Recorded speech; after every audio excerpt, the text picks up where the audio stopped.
Hello à toi! Avant de te lancer dans cette session de formation, je t'informe que ce webinaire a été divisé en 4 épisodes.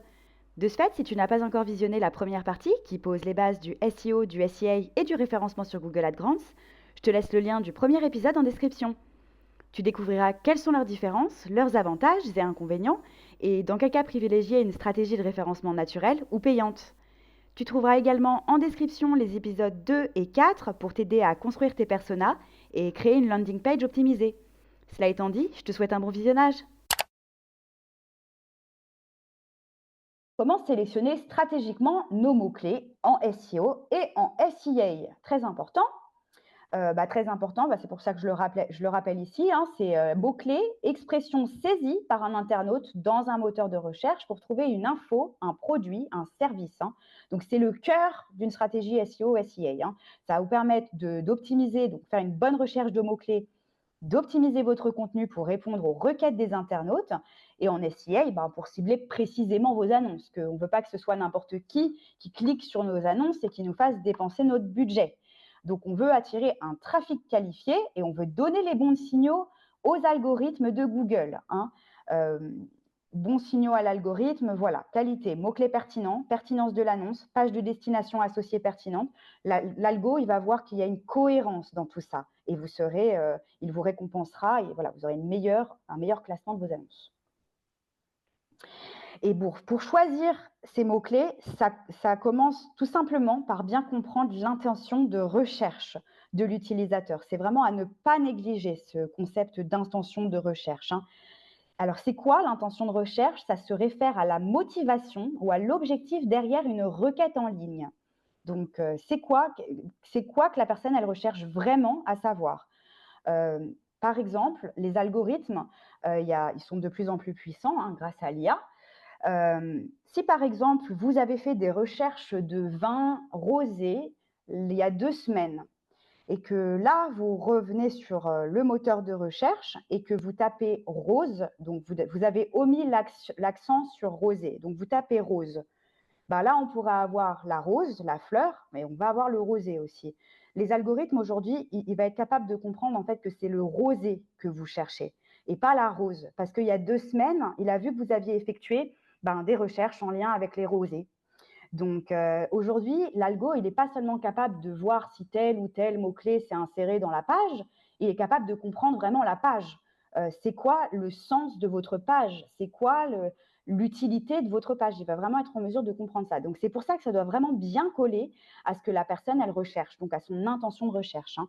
Donc pour répondre à ses besoins, adapter votre contenu, améliorer la pertinence de vos pages et in fine, encore une fois, c'est le but, améliorer le classement de vos pages dans les résultats. Alors, il y a 4 types d'intentions de recherche. On va avoir l'intention informationnelle. Donc, par exemple, l'utilisateur cherche des infos ou à comprendre un sujet. Comme exemple, pour les abeilles, je ne sais pas pourquoi je suis partie dans le délire des abeilles, mais bon, voilà, ça sera les abeilles. Donc, pourquoi les abeilles sont importantes? Ça, c'est une requête, une intention informationnelle. Ensuite, on va avoir l'intention navigationnelle. Là, l'utilisateur, il recherche une page ou un site précis. Ça pourrait être le site de Greenpeace sur la protection des abeilles. Il y a l'intention commerciale, où là, l'utilisateur, il va par exemple comparer des produits ou des solutions. Par exemple, meilleur kit de sensibilisation aux abeilles. Et ensuite, une intention transactionnelle. L'utilisateur, là, il est prêt à agir, il est prêt à acheter, prêt à s'inscrire, prêt à donner. Et ça pourrait être acheter une ruche pédagogique pour enfants. Donc, il y a 4 types d'intentions de recherche, hein. Alors, comment on sait finalement quelle est l'intention de recherche? Quelles sont les techniques pour les déterminer, ces intentions de recherche, hein? Il y a plusieurs techniques. La première, la plus simple, c'est d'analyser les pages de résultats des moteurs de recherche. Là, par exemple, si on tape protéger les abeilles, qu'est-ce qui apparaît là dans les premiers résultats? Est-ce que c'est des articles de blog? Est-ce que c'est des images? Est-ce que c'est des vidéos? Est-ce que c'est la section People also ask? Une carte, des résultats shopping, des résultats enrichis? Parce que ça va vous donner l'intention dominante. Si vous voyez que c'est des articles de blog, quand on tape que votre mot-clé, voilà, c'est ça, protéger les abeilles, c'est votre cause. et que vous vous demandez, bon, bah, qu'est-ce que je vais faire comme article ou enfin comme ressource là pour ce mot-clé-là, bah, apparemment ici c'est les blogs. Vous allez pouvoir voir en fait l'intention dominante. Donc un article de blog sur la protection des abeilles, ça sera très bien. Si vous voyez qu'on a plutôt des vidéos qui s'affichent, apparemment, l'intention dominante, ça sera les vidéos. C'est ça ce qui consulte le plus. Donc là, il faudra peut-être faire un tutoriel vidéo. Si c'est des images, dans ces cas-là, ou une infographie, il faudra peut-être faire une infographie, la mettre sur votre site aussi, pour que ça puisse apparaître. Donc voilà, première chose, on analyse les pages de résultats de moteurs de recherche, hein. Et puis il peut aussi y avoir les petits filtres ici de recherche parfois qui s'affichent, qui peuvent donner des informations. Ensuite, bien sûr, on peut utiliser des outils de recherche de mots-clés qui peuvent indiquer de quel type d'intention il s'agit. On a SEMrush qui va nous indiquer le type d'intention. Là, ça l'indiquera de suite, intention transactionnelle, commerciale, informationnelle, etc. Et puis ça peut, voilà, il peut y avoir d'autres types de ressources que je vous ai mis là, de tools, keywordtool.io, Ahref, Answer the Public. Donc ça peut utiliser ces petits outils-là de recherche de mots-clés. Ça peut vous donner déjà aussi plein d'idées finalement, de sujets connexes ou de mots-clés connexes à votre sujet et finalement révéler des questions ou des phrases en lien avec votre mot-clé qui indiquent différentes intentions. Donc, n'hésitez pas à aller consulter ces petits outils. SEMrush, c'est payant, mais on a des crédits, peut-être 4 recherches, quelque chose comme ça. Après, il y a Ahref, où il y a une partie gratuite, et Answer the Public aussi, hein, donc keywordtool.io aussi. Donc voilà au niveau de la partie intention de recherche. Maintenant, donc on l'a vu, hein, pour là, un petit processus pour définir vos mots-clés, finalement, de manière stratégique. La première chose, on l'a vu, c'est d'identifier les personas. Voilà, donc CRM, Google Analytics, entretien utilisateur, etc. Ensuite, on va essayer d'identifier les thématiques principales pour structurer votre stratégie autour de sujets qui résonnent avec votre audience, hein. Exemple, pour les abeilles, ça pourrait être des sujets autour de la sensibilisation écologique. Pourquoi protéger les abeilles? Ou alors autour de l'impact environnemental, les effets de la disparition des abeilles sur la biodiversité. Des solutions, comme installer une ruche dans son jardin, ou des sujets plutôt éducation, activités pédagogiques sur les abeilles pour enfants. Donc, on essaye d'identifier un petit peu quelles sont les thématiques principales de notre activité et aussi recherchées par votre audience qui peuvent être liées finalement à votre organisation. Ensuite, on va passer à la recherche de mots-clés approfondis pour découvrir les termes les plus recherchés par votre audience. Donc là, vous avez le Keyword Planner sur Google Ads, vous avez Ubersuggest, SEMrush, les autres outils que je vous ai mis aussi juste avant. Et là, par exemple, donc ça, c'est l'outil de planification des mots-clés sur Google Ads. Si on tape protection des abeilles, on peut voir qu'en moyenne, 210 recherches mensuelles en moyenne. Et puis, ça vous donne aussi d'autres idées de mots-clés là, voilà, qui peuvent aussi donner des idées. Donc, à ne pas négliger cette recherche de mots-clés approfondie. Après, vous allez qualifier vos mots-clés. Donc, pour comprendre finalement quel mot-clé correspond à quelle intention de recherche de votre audience. Ça va vous permettre aussi de prioriser les mots-clés qui ont un plus gros potentiel de conversion et un volume de recherche significatif, et pas de vous éparpiller dans votre focus, hein.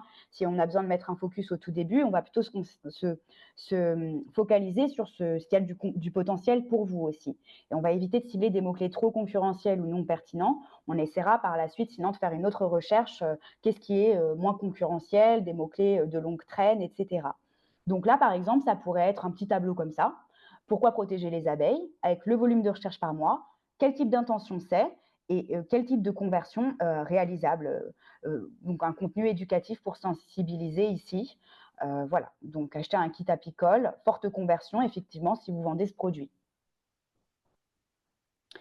Ensuite, on va aussi analyser le volume de concurrence sur ces mots-clés-là et la faisabilité pour savoir si votre site peut se positionner efficacement sur un mot-clé face à vos concurrents.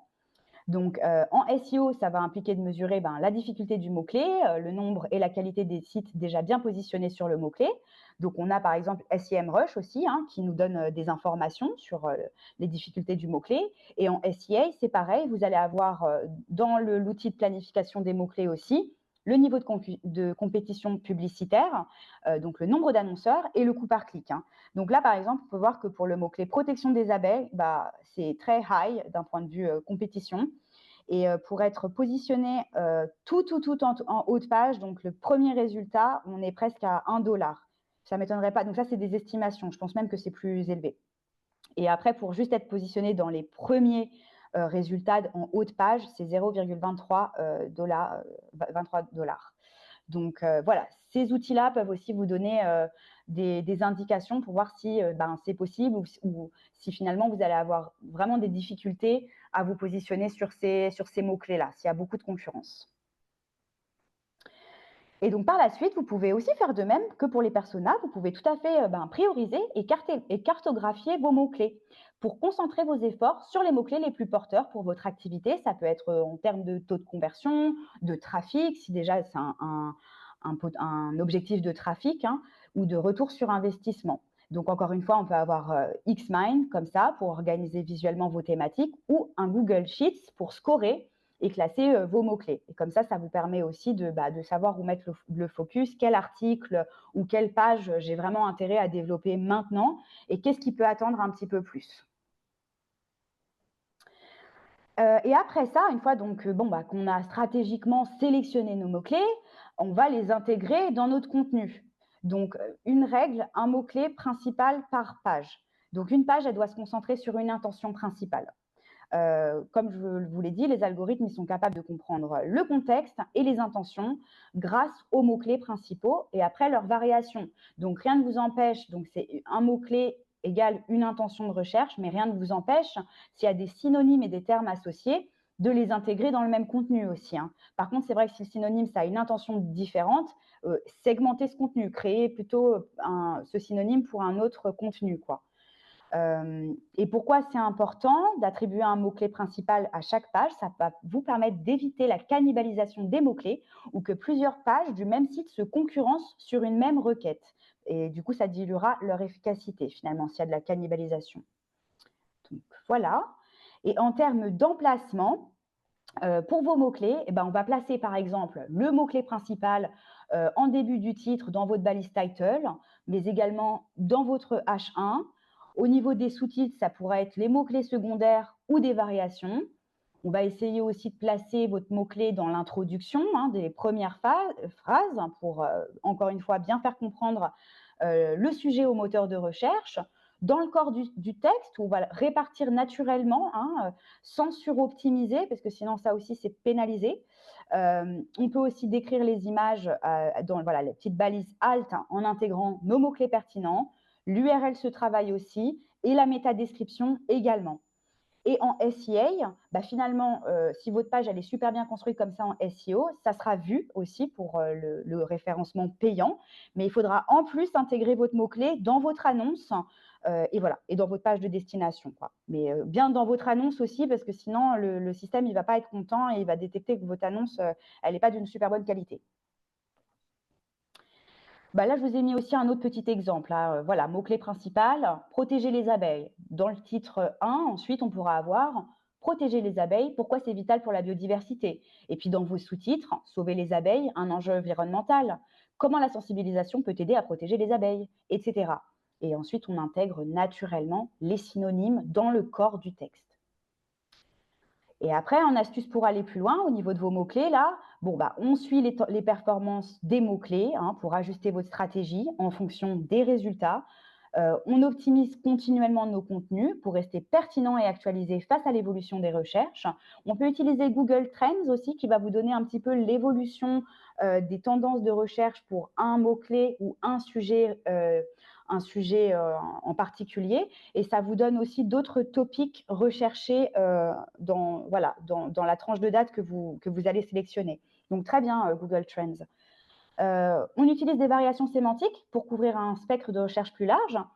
On adapte le contenu au format recherché, comme on l'a vu. Si les recherches, c'est comment installer une russe, et que dans les premiers résultats, c'est des vidéos qu'on voit, alors préparez un petit tutoriel vidéo. C'est ça qui résonne le plus avec l'audience.